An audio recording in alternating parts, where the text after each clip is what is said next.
Ang mabuting balita ng Panginoon ayon kay San Marcos. Noong panahon iyon, si Herodes ay nagpahuli, nagpagapos at nagpabilanggo kay Juan dahil kay Herodias.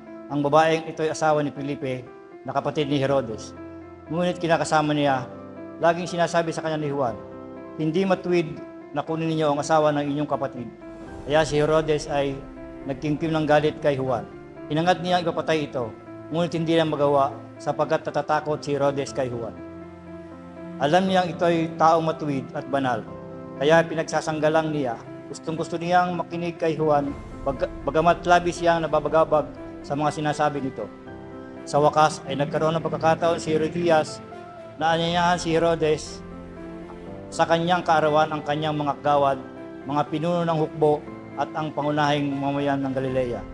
Pumasok ang anak na babae ni Herodias at nagsayaw. Labis na nasiyahan si Herodes at ang mga panauhin, kaya't sinabi ng hari sa dalaga, "Hingin mo sa akin ang anumang ibig mong ibigay ko sa iyo."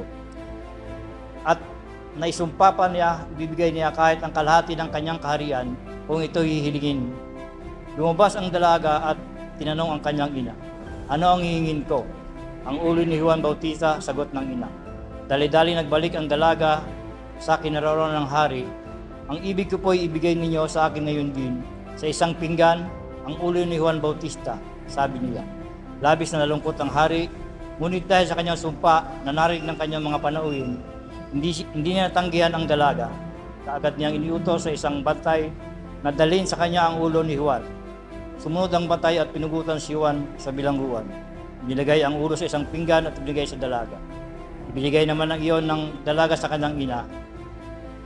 Nang mabalitaan ito ng mga alagad ni Juan, kinuha niya ang kanyang bangkay at inilibing. Ang mabuting balita ng Panginoon. Gusto kong maniwala na kapag makapangyarihan ng tao, kaya niyang gawin kahit ipakahamak o kamatay ng ibang tao, mabuti o masama, banal man o hindi. Kagaya ni Haring Herodes, dahil sa nasiyahan siya sa isang sayaw, pumatay siya ng isang matuwid at naglilingkod sa Diyos. Desisyon na dala ng emosyon, ayaw mabali ang kanyang salita. Isang desisyon na nagsisiman siya ay di sapat. Ang tao huwag padalos-dalos ng desisyon. Pagsisihan din sa huli ang padalos-dalos na desisyon. Walang may dudulot na maganda, hinaharangan tayo nito na makinig sa Diyos at magbago. Si Juan ay isang banal na tao, wala siyang ginawa kundi sundin ang Diyos. Layunin niyang ibalik ang tao sa Diyos, subalit ganito ang kanyang naging kamatayan. Madalas ang ating pananalig ay kailangan ng katapangan at sakripisyo para sa Diyos ay ebidensya na pananalig. Wala man tayong gantimpala dito sa lupa, gawin natin palagi ang tama. Manalangin tayo.